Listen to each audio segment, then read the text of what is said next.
YTN 라디오 뉴스파이팅 김영수입니다. 4부 순서 이어가겠습니다. 화요일에는요, 정치권의 속사정 모두 풀어드리는 정치 비하인드 시간입니다. 이종근 시사평론가 박원석 전 의원 나오셨습니다. 어서 오십시오. 네, 안녕하십니까. 안녕하세요. 네, 어제 한 총리 탄핵 심판 기각됐잖아요. 분석을 좀 해주세요. 기각 5명, 인용 1명, 각하 2명 어떻게 봐야 되겠습니까? 박 원석님. 네, 애초에 이제 기각 전망이 우세했던 네. 건 사실이고요. 예. 그러나 이렇게 이제 헌법재판관들의 의견이 다양하게 나오리라는 예상은 못했던 것 같습니다. 맞습니다. 특히 이제 그 기각 결정을 낸 5분의 재판관 중에도 예. 4분 같은 경우에는 헌법 법률 위반이 분명하나 네. 직을 파면할 정도는 아니다. 이런 의견이었고 예. 이제 한 분은 아예 헌법 법률 위반이 아니다. 또 같은 기각 결정이지만 서로 다른 의견을 내다가 그렇습니다. 예. 또 한 분의 재판관은 이게 헌법 법률 위반이 맞고 파면에 이를 만큼의 중대한 그런 어떤 위반 행위가 있다 이렇게 보셨어요. 예. 그리고 이제 국민의힘 쪽에서 많이 주장했던 애초에 이제 200석 이상으로 의결을 했어야 되는데 151명 이상으로 과반 이상으로 통과됐기 때문에 이게 이제 권한대행에 대한 그 탄핵 요건에 애초에 부족했다. 각하를 주장했는데 네. 그 의견도 또 2분이 있었기 때문에 네. 헌법재판관들의 다양한 법리적인 해석과 의견이 예. 이제 고스란히 이 재판에 담긴 그런 결정이 아니었나 싶고요. 예. 뭐 행간의 여러 의미들이 우리가 이제 차차 말씀을 그렇죠. 예, 분석을 좀 해야 될 것 같아요. 나누겠지만 예. 어찌됐건 이제 87일 만에 네. 그 한덕수 총리가 이제 직에 복귀해서 다시 국정 운영의 키를 잡게 됐는데 네. 이제 국정 동력을 지금처럼 이렇게 여야의 대립이 가파르게 진행되는 상황에서 네. 국정 동력을 한덕수 총리가 살리기 위해서 무엇부터 해야 될까 이런 걸 좀 깊이 고민하셔야 된다고 생각합니다. 알겠습니다. 분석을 아주 깔끔하게 정리를 잘 해주셨어요. 예. 하나하나 짚어볼게요. 각하부터 볼까요? 정형식 조한창 재판관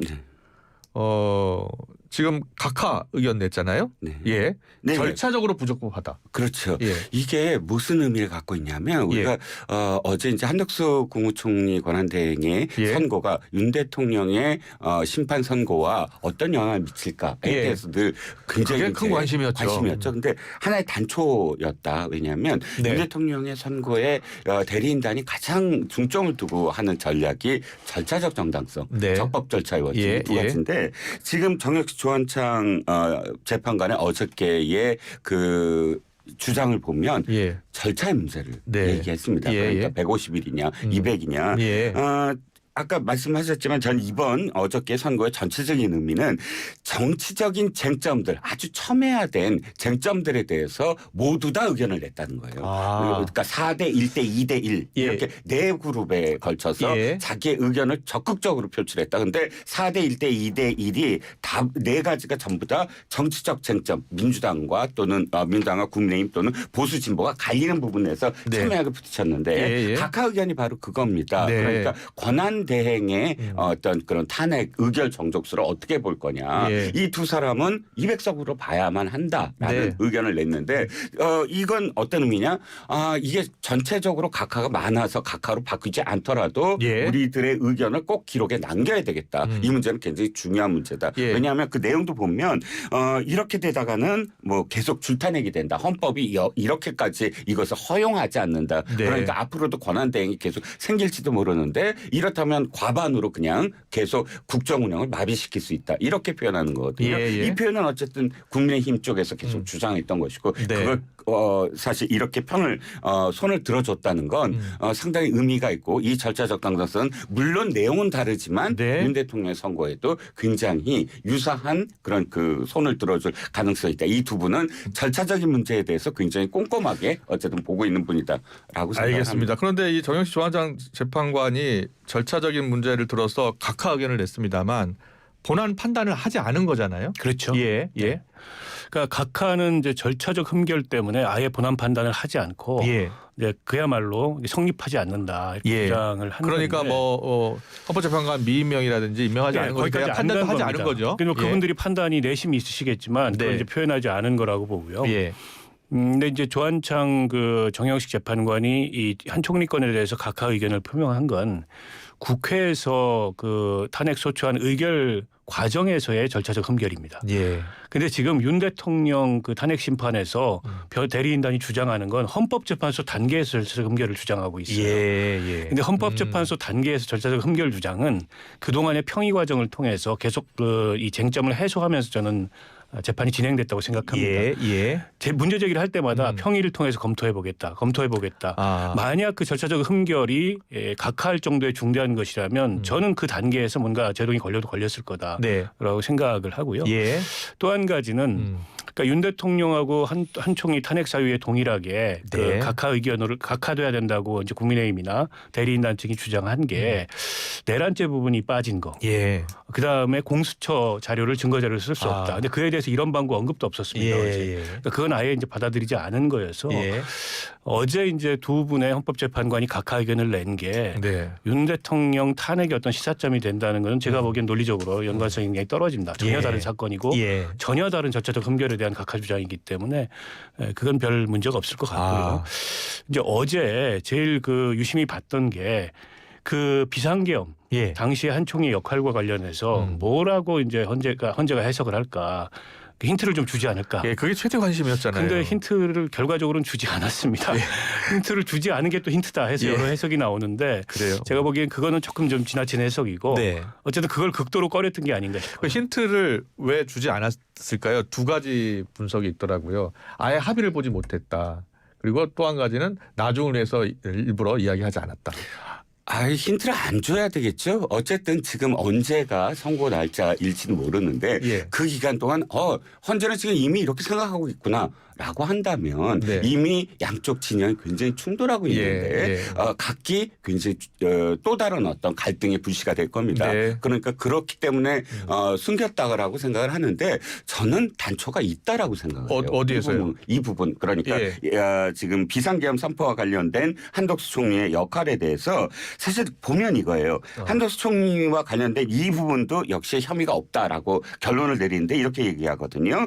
객관적 자료가 찾을 수 없다. 그렇기 때문에 86조라든지 헌법 7조에 위반하지 않았다. 이렇게 논리가 형성이 되잖아요. 그러면 객관적 자료는 뭐죠? 바로 국무회의를 소집하는 등 적극적 행위를 하였음을 인정하는 객관적 자료예요. 만약에 거꾸로 뒤집어 보죠. 그런 객관적 자료가 있다고 한다면 이건 위반할 소지가 있다라고 해석을 해야 되잖아요. 그러니까 정당한 적극적 행위.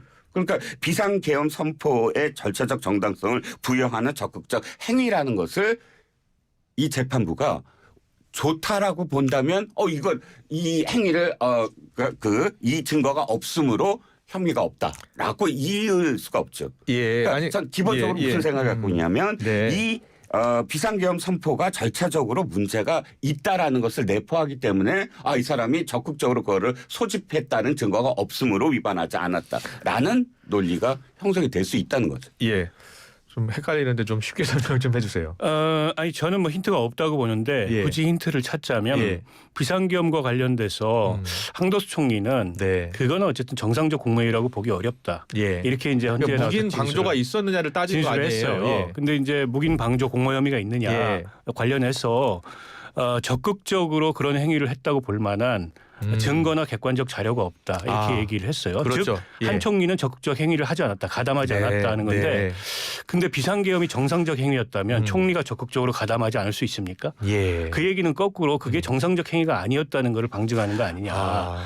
오히려 그런 해석이 좀 타당하다고 보고요. 제가 길게 얘기했는데 바로 그 점입니다. 바로 그 점이에요. 그래서 정상적이지 않았다. 비상계엄 이 선포 자체가 당시의 국무회의 자체가 절차적으로 하자가 있다라는 걸 헌재가 일정하게 시사한 거 아니냐. 그래서 윤 대통령 이 탄핵의 하나의 쟁점이잖아요. 그러니까 비상계엄 선포의 적법성, 그다음에 이게 합헌성. 근데 그 합헌성과 적법성에 대해서 합헌적이거나 적법하지 않다는 심증을 헌재가 갖고 있는 거 아니냐. 이런 해석이 나오는데 그조차도 해석이고 헌재가 그거를 시사했다고 보기는 어렵다. 아니 그러니까 이게 절차적으로 정당하다고 한다면 그거 적극적으로 소집한 게 뭔 잘못이에요.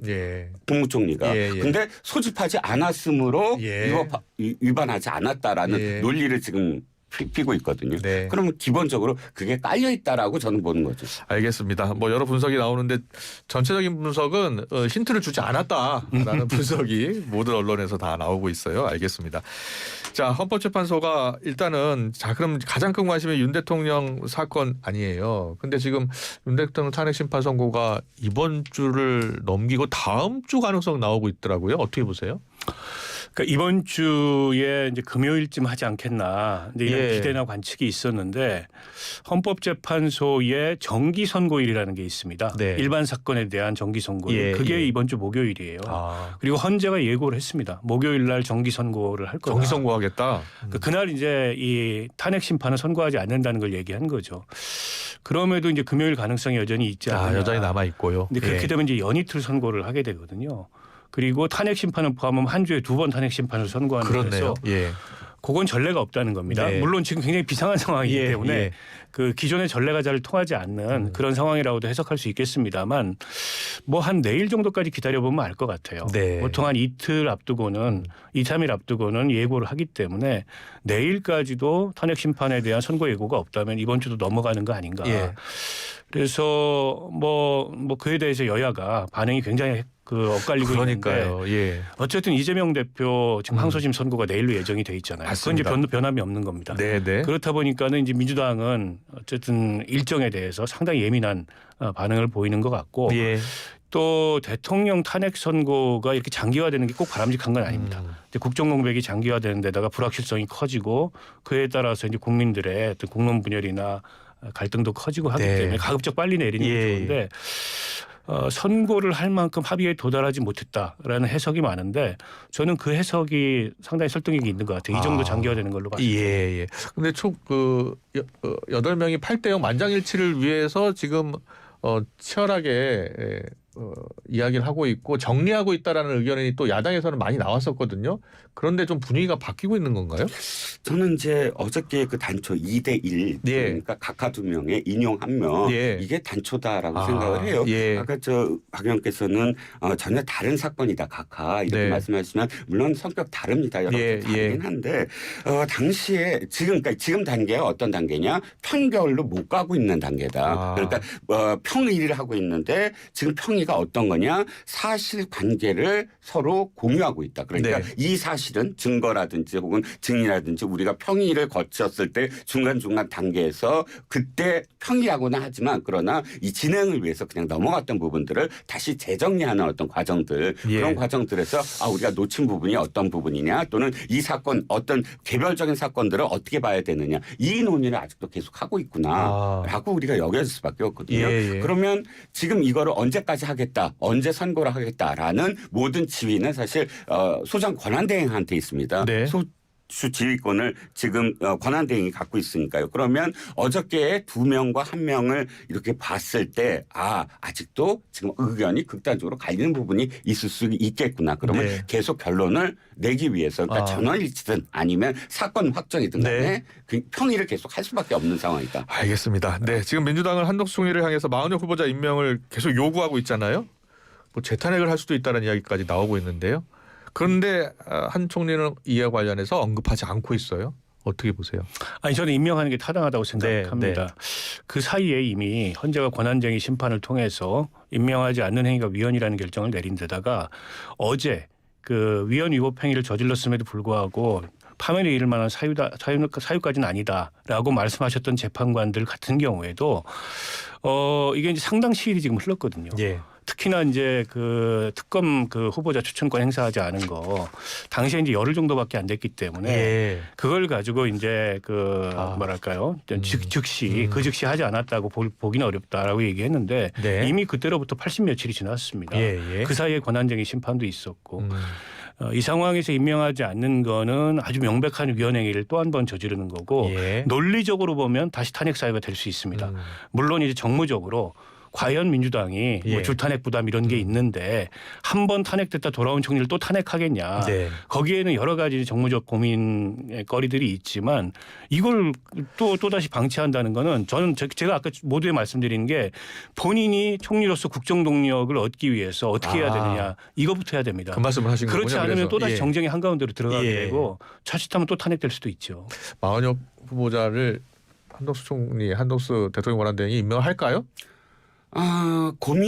이제부터 다시 고민할 시간이 돌아오겠죠. 네. 그 당시 이제 3명이고 그런데 어저께 저는 김복형 재판관의 그 표현이 그러니까 소수 의견이지만 예. 굉장히 중요한 이야기를 했어요. 어떤 이야기였어요? 뭐냐면 지금까지 민주당이 뭘 주장했냐면 선출권이라고 되어 있지만 아니 국회에서 3명 하는 건 무조건이다. 그러니까 대통령이 도장만 찍으면 된다라는 게 민주당 주장이었는데 예. 어저께 김복형 재판관은 기각의 의견이긴 하지만 한 가지 부분에서 달랐어요. 이 부분을 굉장히 세밀하게 얘기를 했는데 네. 자 국회가 선출을 했다고 하더라도 대통령이 어떻게 해야 되느냐. 대통령은 국회 선출 재판관이 헌법과 헌법재판소법이 정하는 자격 요건을 구비하였는지의 여부와 선출 과정에서 헌법 및 국회법 등 법률을 위반한 하자가 있는지의 여부를 판단해야 한다. 라는 거예요. 즉 네. 임명권이 있다는 겁니다. 국회에 선출을 했는데 예. 무조건 도장 찍는 게 아니고 예. 그것을 임명하기 위해서는 한 번의 어떤 절차 그 여부를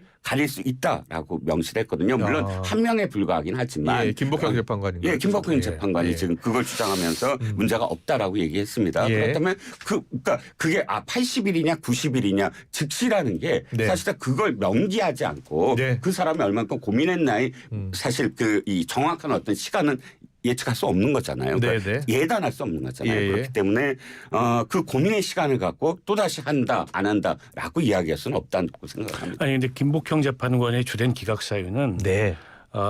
임명을 해야 하지만 그 임명의 의무에 시한이 정해져 있는 건 아니다. 이거거든요. 예. 근데 탄핵 소추가 그 국회에서 임명동의안 통과된 다음 날 국회에서 통과가 됐고 또 특검 추천권도 불과 한 열흘 정도 밖에 안 됐는데 이게 탄핵 소추가 이루어졌단 말이에요. 그 점을 네. 지적한 거지. 예. 대통령이 임명권이 있다 그래서 최종적으로 대통령이 게이트키핑 역할을 하게 되면 헌법재판관 9명은 전부 대통령이 임명하는 게 됩니다. 예. 그런 건 있을 수 없는 거죠. 그건 헌법에 반하는 취지죠. 알겠습니다. 헌법의 내용이 일단 첫 번째 예. 문제면 국회는 선출권이 있고 그거를 그 바로 다음 규절이 대통령은 임명권이 있다라는 규절이 있는데 김복형 재판관의 문자 그대로 제가 읽어드린 거예요. 그걸 그렇게 해석해야 네. 된다. 그러니까 선출을 했더라도 그 여부 두 가지의 여부를 할 시간이 필요하다. 그럼 여부를 판단한다는 건 만약에 이게 진짜 문제가 있다고 한다면 국회에 다시 한번 이야기할 수 있다는 여지가 있다는 얘기죠. 아니 그러니까 그거는 네. 시한과 같은 정량적 문제인 거지 정성적으로 이 사람은 안 되는 사람이야라고 다시 돌려보낼 수는 없다는 겁니다. 그거는 대통령이 다 임명권을 행사하는 거죠. 예. 있다 없다의 문제는 사실 알겠습니다. 우리가 여러 논의할 가지 수 해석이 있는 가능한 부분에 거니까요. 해석이 가능한 알겠습니다. 부분이다. 알겠습니다. 예. 자, 그런데요. 어제 민주당 이현주 의원이 그 여야 의원 총사퇴 후 총선을 다시 치르자라는 주장을 폈어요. 윤 대통령 탄핵 심판 선고를 촉구하면서요. 그 의견에 대해서 어떤 생각이세요? 이게 물론 개인적인 의견이긴 합니다만. 글쎄요. 제가 보기에는 그렇게 책임 있는 발언은 아닌 것 같고 예. 대통령이 탄핵돼서 지금 국정공백이 일어난 마당에 국회마저 사실상 자진해산하자 이런 주장이잖아요. 네. 그 민주당 내에서도 제가 보기엔 공감할 주장은 아니고 네. 최고위원회 모두 발언에서 아마 저 그렇습니다. 얘기를 한 게 아닌가 싶은데 물론 이제 그만큼 답답해서 한 얘기이기도 하지만 요즘 보면은 너무 발언들의 수위에 인플레이션이 생겨요. 예. 그래서 뒷감당할 수 없는 발언들을 이제 국회의원들이 보통 이제 최고위원 회의 하기 전에 사전에 또 회의 하거든요. 네, 예. 그런 발언으로 보이고 예. 얼마 전에 윤상현 의원이 뭐 의원직 사퇴부터 하고 뭐 싸우자 이런 얘기했는데 국민의힘에서 눈도 깜빡 안 했잖아요. 예. 비슷한 거 아닌가 싶은데. 그렇군요. 예. 아마 이현주 의원은 1대 299로 싸워야 될 것 같은데 그래요? 이미 금패치를 받은 사람들이 자기 그러겠네요. 반대하겠네요. 금패치를 내놓고 다시 하겠다라는 거를 찬성할 사람은 없는데 정치적으로는 네. 국민의힘 쪽에서는 국회 해산해야 되는 거 아니냐 예. 라는 의견이 있고 또 일부 그 커뮤니티를 봤더니 지금 예. 이재명 대표를 지지하는 사람들이 이현주 의원의 어저께 발언을 찬성하는 사람들이 있어요. 아, 그래요? 왜냐? 예. 이번에 다시 하면 200명이 넘을 거다. 아예 개엄할 수 있다. 뭐 이런 찬동하는 사람들이 있는데 네. 실제로 제가 이렇게 들여다봤는데 진짜 적극적으로 이걸 찬성하는 그 국회의원은 없더라고요. 아, 이게 보통 이제 최고위원 회의 열리면 이제 발언들이 다 겹칠 수 있잖아요. 그래서 사전에 보통 이게 회의를 하고 나서 최고위원 당대표 이렇게 원내대표 앉아서 이제 발표를 하는 거잖아요, 아침에. 그래서 이게 최고위원 회의에서 나온 발언이어서 좀 주목을 받았던 것 같습니다. 이재명 대표 선거법 미심 선고가 내일이잖아요. 자, 뭐 어떤 결정이 나올지는 아무도 모릅니다만 그 결과에 따라서 파장이 적지 않을 것 같은데 어떻게 예상하세요? 결과를 저희가 예상하기 좀 어렵다고 주세요. 보고 예. 그렇죠. 만약에 1심 선고하고 거의 동일하거나 유사한 그러니까 예. 피선거권 상실형이 나온다면 민주당 안팎에서도 상당한 동요가 있을 거고 예. 또 여당의 공세도 굉장히 강해질 거고 네. 이 탄핵 국면의 프레임이랄까요? 이런 것들이 좀 바뀔 수도 있겠죠. 예. 어떻게 보면은 이제 민주당의 불확실성이 훨씬 더 커지는 예. 그런 상황이 되지 않을까 싶고요. 예. 뭐 무죄가 나오면 말할 나위도 없고 그렇게 되면 이재명 대표 뭐 날개 단다. 네. 그러니까 속된 말로 예. 그런 상황이 되는 거고 예. 유죄가 나오되 예를 들어서 피선거권 벌금 100만 원이죠. 유지하는 예. 그런 사형이 나올 거냐. 예. 근데 그거는 혐의로 봤을 때 좀 어려운 것 같아요. 그러니까 허위사실 공표는 100만 원 이하형이 잘 안 나오고 100만 원 이하형이 나오려면 예. 형이 감경돼야 되는데 네. 감경 사유는 없는 것 같습니다. 아, 지금. 그러면 아예 무죄가 나오거나. 그렇죠. 예. 뭐 아니면 도 상황이 아닌가 싶어요. 아, 그렇게 보시는군요. 유죄가 나올 확률이 저는 크다고 보는 게 네. 2심 재판의 과정을 지켜보면 이재명 대표에게 정적으로 유리한 어떤 증인이 새로 나오지 않았고 예. 또 일부 그 민주당에서 바라는 건 공소장을 변경하는 게 확실히 어떤 재판부의 의지의 표명이다라고 얘기했는데 안에 들여다보면 상당히 일목요연하게 공소장이 도리어 변경이 됐거든요. 예. 그렇기 때문에 유죄 나온다는 어떤 것이 저는 이제 상수라고 생각을 해요. 예. 어떤 유무죄 변수가 아니라. 그런데 문제는 이게 하나입니다. 원래 지금 그러니까 먼저 예. 윤 대통령의 어떤 탄핵 선고가 먼저 나온다고 생각을 예. 했는데 이게 지금 불확실하잖아요. 예. 그러니까 이것 자체의 상수가 문제가 아니라 현재는 만약에 유죄로 나온다고 하더라도 네. 대통령의 탄핵 선고가 아직 안 나온 상태니까 현재까지는 일사불란할 수밖에 없다. 알겠습니다. 잘 들었습니다. 정치 비하인드 박원석 의원, 이종근 평론가와 함께했습니다. 잘 들었습니다. 고맙습니다. 네, 고맙습니다. 고맙습니다.